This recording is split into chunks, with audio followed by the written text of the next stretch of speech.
Hello दोस्तों, general studies में आप सभी का स्वागत है। तो दोस्तों, आज हम इस क्लास में चर्चा करेंगे करंट अफेयर्स की, जो कि 26 से 31 दिसंबर के मध्य का है। ठीक है, इसमें जो भी महत्वपूर्ण क्वेश्चन है मैं आप लोगों को बताने वाला हूँ। उससे पहले आप सभी को नव वर्ष की बहुत बहुत बधाइयां। ठीक है, बहुत बहुत शुभकामनाएं। आप लोग इस वर्ष में अपने सपनों तक पहुंचे, अपने सपनों को प्राप्त करें, अपने लक्ष्यों को प्राप्त करें। ठीक है, यही शुभकामनाएं मेरी ओर से आप सभी को। और साथ ही देखो, लक्ष्य तभी मिलेगा जब आप अपने पथ पर अग्रसर रहेंगे, अपने कर्तव्य को समझेंगे और अपने जो भी आपका कर्तव्य, जो भी आप संघर्ष कर रहे हैं उसको बेहतर तरीके से करेंगे। ठीक है, तो आप लोग अपना जो भी कार्य करते हैं बेहतर तरीके से करिए, तो निश्चित ही आप सफलता को प्राप्त करेंगे। तो शुरू करते हैं। देखो क्लास, सबसे पहला क्वेश्चन है फोर्ब्स की पत्रिका के अनुसार। ठीक है, पहला क्वेश्चन है, देखो फोर्ब्स पत्रिका के अनुसार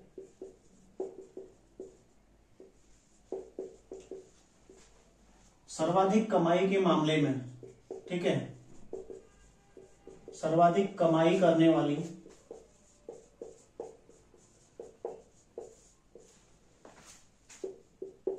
टॉप 25 महिला प्लेयर्स में शामिल भारतीय, ठीक है, में शामिल भारतीय महिला खिलाड़ी। ठीक है, तो भारतीय महिला खिलाड़ी कौन है जो कमाई करने के मामले में टॉप 25 महिला प्लेयर्स में शामिल है? ठीक है, कौन है? ध्यान रखिएगा, पीवी सिंधु। ठीक है, पीवी सिंधु, ठीक है, बैडमिंटन खेलती है, ध्यान रखिएगा। और 12th प्लेस है, यानी कि 12वें नंबर पर, ठीक है, बैडमिंटन खेलती है।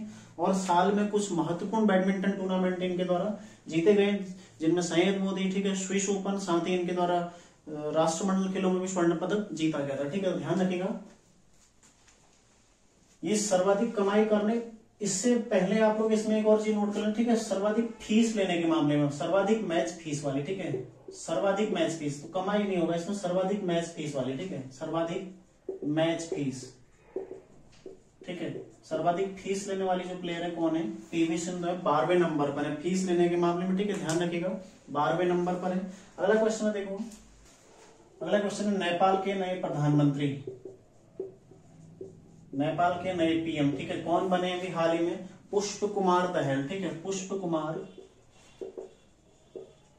कुमार दहल, ठीक है, प्रचंड भी इनको कहा जाता है। तो ये बने नेपाल के नए प्रधानमंत्री। ठीक है, पूछा जा सकता है। अगला देखो, अगला है राष्ट्रीय उपभोक्ता अधिकार दिवस। राष्ट्रीय उपभोक्ता अधिकार दिवस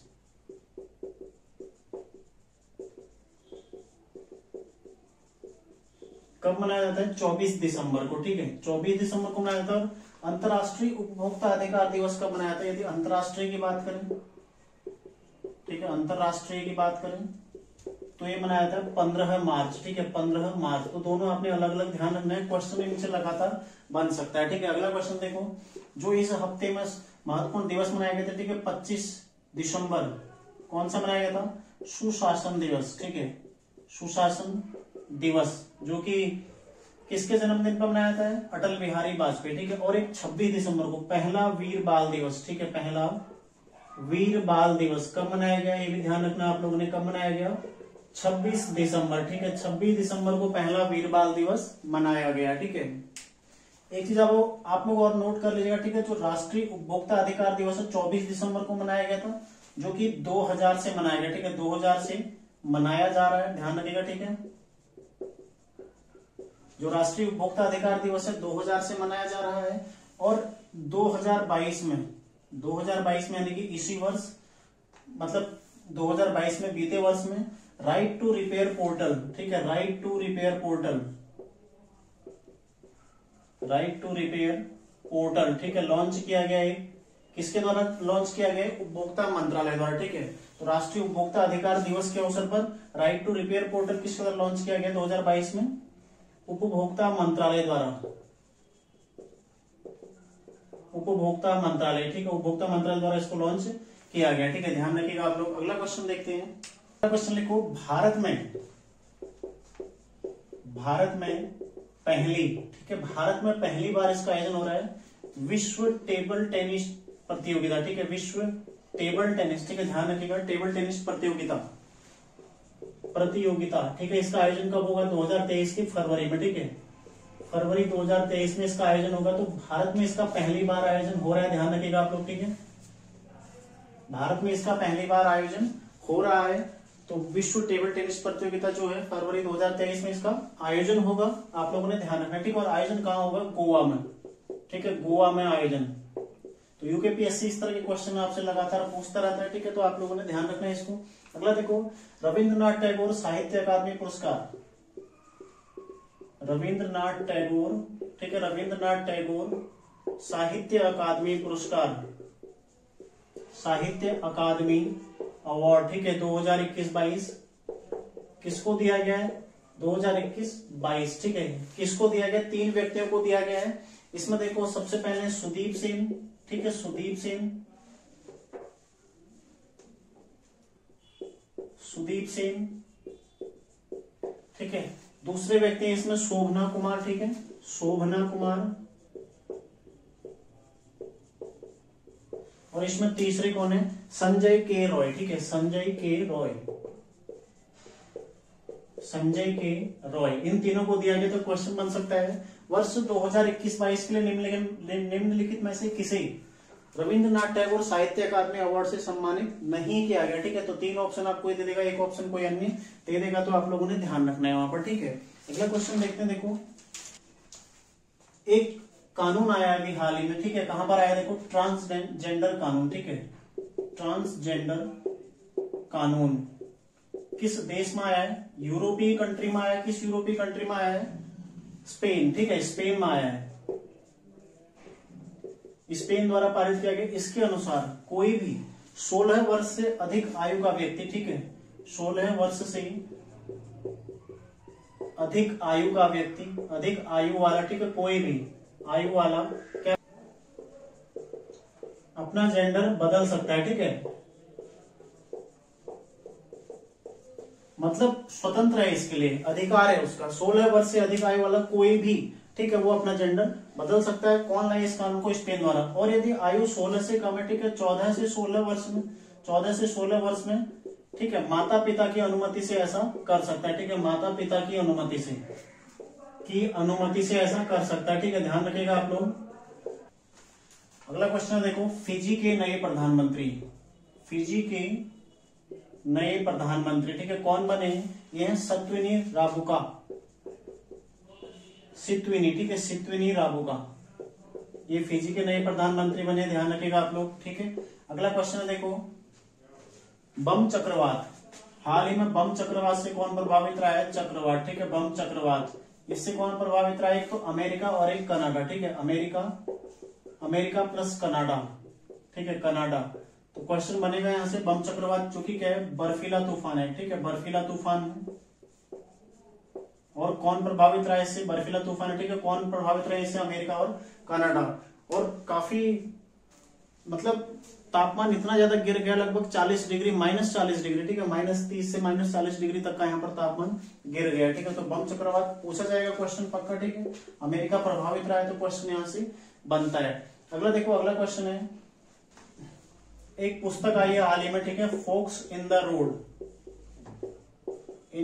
रोड, ठीक है, किसकी है? ध्यान रखिएगा, रंगराजन की, ठीक है, सी रंगराजन की है, ठीक है। कौन सी है? फोक्स इन द रोड, ध्यान रखिएगा, काफी महत्वपूर्ण कृति है, पूछी जा सकती है यूकेपीएससी द्वारा। अगला देखो, अगला क्वेश्चन है, राष्ट्रीय राजमार्ग प्राधिकरण का नया अध्यक्ष, राष्ट्रीय राजमार्ग प्राधिकरण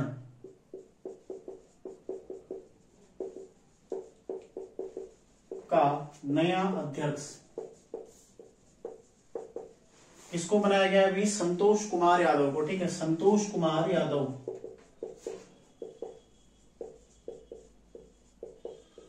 संतोष कुमार यादव को राष्ट्रीय राजमार्ग प्राधिकरण का नया अध्यक्ष बनाया गया, ठीक है। अगला क्वेश्चन देखो, रेलवे बोर्ड का नया चेयरमैन,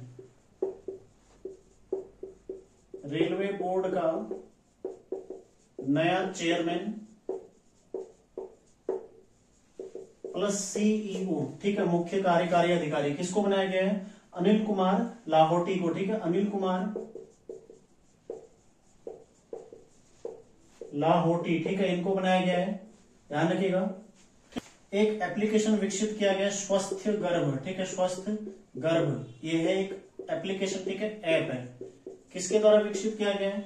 एम्स, एक तो एम्स जो कि दिल्ली का, ठीक है, AIIMS Delhi plus IIT Roorkee के द्वारा, ठीक है, ध्यान रखिएगा। देखो आईआईटी रुड़की जहां आ गया मतलब उत्तराखंड के लिए क्या महत्वपूर्ण क्वेश्चन बन गया, ठीक है, AIIMS Delhi plus IIT Roorkee के द्वारा, ठीक है। और उद्देश्य क्या है, क्यों ये विकसित किया गया है? जो गर्भावस्था के दौरान, ठीक है, बच्चे और माता की देखभाल के उद्देश्य, ठीक है, गर्भावस्था के दौरान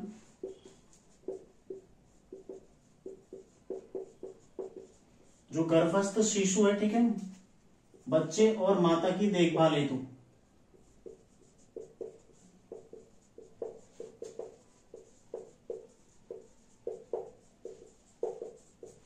ठीक है, ध्यान रखिएगा, पूछा जा सकता है। उद्देश्य काफी अच्छा ही प्रश्न है। स्वस्थ गर्भ ऐप किसके द्वारा विकसित किया गया, ऐसे आपसे क्वेश्चन बन सकता है, ठीक है। अगला देखो, अगला क्वेश्चन है खेलो इंडिया यूथ गेम्स 2023, ठीक है, खेलो इंडिया यूथ गेम्स 2023, ठीक है, कहां पर इनका आयोजन किया जाएगा? इनका आयोजन होना है मध्य प्रदेश में, ठीक है, मध्य प्रदेश में होगा। 5वां संस्करण है, ध्यान रखिएगा, 5वां संस्करण, ठीक है, 5वां संस्करण जो कि मध्य प्रदेश के 8 शहरों में होगा। और इसमें पहली बार वाटर गेम्स को शामिल किया गया, ये आप लोगों ने ध्यान रखना है। इससे पहले देखो, पहले कहां हुए थे? 2018 में, ठीक है, कहां हुए थे? दिल्ली में। और इससे जस्ट पहले जो 4th थे वो कहां हुए थे? 2022 में, ये हुए थे हरियाणा में, ठीक है, हरियाणा में, पंचकुला हरियाणा में 4थे नंबर के हुए थे। और 5वें नंबर के कहां हो रहे हैं? मध्य प्रदेश में हो रहे हैं, आप लोगों ने ध्यान रखना है, ठीक है। अगला देखो, अगला क्वेश्चन है भारत का पहला पूर्ण पुस्तकालय निर्वाचन क्षेत्र, ठीक है, पूर्ण पुस्तकालय निर्वाचन क्षेत्र, ठीक है, किसको घोषित किया गया अभी हाल ही में? यह है धर्मदम, ठीक है, धर्मदम जो कि केरल में पड़ता है। घोषित क्यों किया गया इसको? यहां पर हर वार्ड में, ठीक है, जितने भी वार्ड हैं हर वार्ड में क्या है? लाइब्रेरी है, ठीक है, ध्यान रखिएगा, हर वार्ड में लाइब्रेरी है इस क्षेत्र में। तो भारत का पहला पूर्ण पुस्तकालय निर्वाचन क्षेत्र किसको घोषित किया गया? धर्मदम जो कि केरल राज्य में पड़ता है। आगे देखते हैं, प्रश्न है पहला अंतरराष्ट्रीय तटीय महोत्सव, ठीक है, पहला अंतरराष्ट्रीय तटीय महोत्सव जो कि 2022 में इसका आयोजन हुआ है, ठीक है, कहां पर इसका आयोजन हुआ है? क्वेश्चन बन सकता है। इसका आयोजन हुआ है केरल में, ठीक है, केरल में इसका आयोजन हुआ है, ध्यान रखिएगा आप लोग, केरल में इसका आयोजन हुआ है, ठीक है। कब से कब तक चलेगा? ये रहेगा 24 दिसंबर से शुरू हुआ, ठीक है, से शुरू, और कब तक चलेगा? देखो 10 दिन तक, ठीक है, सारे फैक्ट आप लोग ध्यान रखना, 10 दिन तक ये चलेगा, ठीक है। तो 10 दिवसीय पहला अंतरराष्ट्रीय तटीय महोत्सव कहां शुरू हुआ है? केरल में हुआ, ठीक है। अगला क्वेश्चन देखो, चर्चा में रहा मोंगला बंदरगाह, मोंगला, ठीक है, मोंगला बंदरगाह एक कहां पर है? बंदरगाह, ठीक है, बंदरगाह जो कि कहां पर है? मोंगला बंदरगाह पूछा जा सकता है, ठीक है, चर्चा में रहा, कहां है? बांग्लादेश में, ठीक है, बांग्लादेश में है। और चर्चा में क्यों रहा है? क्योंकि भारत क्या करेगा? इसका नवीकरण करेगा, ठीक है, नवीनीकरण करेगा इसका, भारत इसका नवीनीकरण करेगा, ठीक है, भारत इसका नवीनीकरण करने वाला है, इसलिए चर्चा में रहा है, ठीक है। तो पूछा जा सकता है आपसे कि चर्चा में रहा मोंगला बंदरगाह किस जिले में, किस देश में स्थित है, ठीक है। अगला क्वेश्चन देखो, BBC sports personality of the year, BBC, ठीक है, sports personality of the year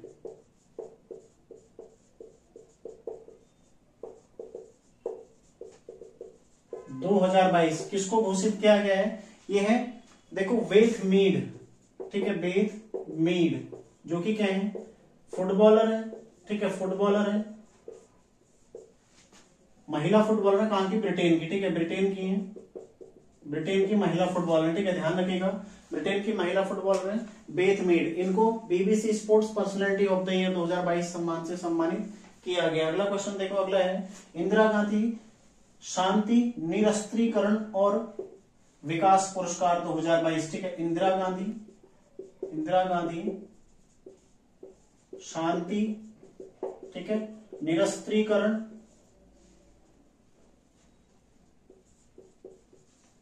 और विकास पुरस्कार 2022, ठीक है।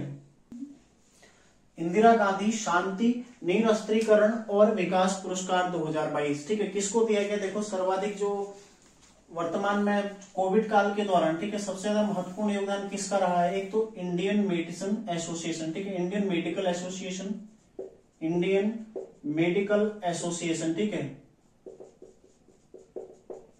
एसोसिएशन, इनका सर्वाधिक योगदान रहा है कोविड काल में। और दूसरा दूसरे किसको दिया गया? ये है trade nurses organization of India, ठीक है, ठीक है, ट्रेड नर्सेज ऑर्गेनाइजेशन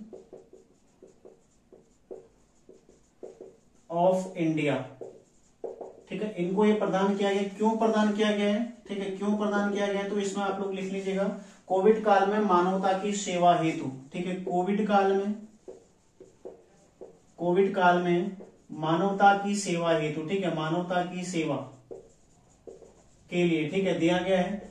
किसको दिया गया है? इंडियन मेडिकल एसोसिएशन और trade nurses organization of India, ठीक है, कौन सा दिया गया है? इंदिरा गांधी शांति, निरस्त्रीकरण और विकास पुरस्कार 2022, ठीक। और ये कब से शुरू हुआ था? ये भी आप लोग ध्यान रखिएगा, 1986 से आरंभ हुआ था, ठीक है। अगला क्वेश्चन देखते हैं। देखो एक योजना अभी आरंभ की गई है हाल ही में, ठीक है, अमृत भारत स्टेशन योजना, ठीक है, अमृत भारत स्टेशन योजना किसके द्वारा शुरू की गई है? रेल मंत्रालय द्वारा, ध्यान रखिएगा आप लोग, ठीक है, रेल मंत्रालय द्वारा इसको शुरू किया गया है, ठीक है, रेल मंत्रालय द्वारा शुरू किया गया। कौन सी है? अमृत भारत स्टेशन योजना रेल मंत्रालय द्वारा शुरू की गई है।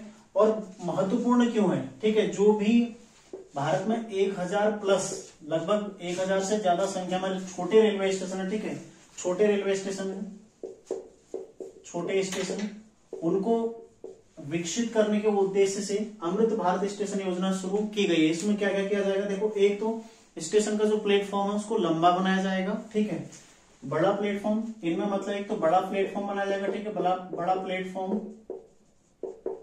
और साथ ही इसमें जो दूसरा कार्य है वो कौन सा किया जाएगा? प्लस इनमें 5G सेवा, ठीक है, 5G सेवा इनमें शुरू की जाएगी, ठीक है। तो ध्यान रखिएगा, अमृत भारत स्टेशन योजना रेल मंत्रालय द्वारा, ठीक है, और रेल मंत्री कौन है अभी वर्तमान में?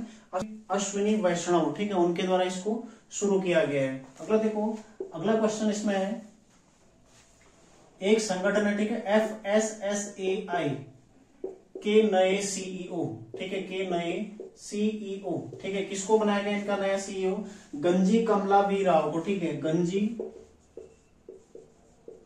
कमला वी राव, ठीक है, ठीक है, गंजी कमला वी राव, भले ही यहाँ पर आपको स्त्रीलिंग शब्द दिखाई दे रहे हो लेकिन ये क्या है? ये पुरुष है, ठीक है, गंजी कमला वी राव, इनको बनाया गया है। और इसका फुल फॉर्म क्या होता है? ये भी पूछा गया एक दो बार, ठीक है, इसका फुल फॉर्म क्या होता है? फूड सेफ्टी एंड, ठीक है, फूड सेफ्टी एंड, यहां पर ये हो जाएगा स्टैंडर्ड, ठीक है, स्टैंडर्ड, ये हो जाएगा अथॉरिटी, ठीक है, अथॉरिटी ऑफ इंडिया, ठीक है, ऑफ इंडिया, ये इसका फुल फॉर्म होता है, food safety and standard authority of India, ठीक है। इसका मुख्यालय कहाँ है?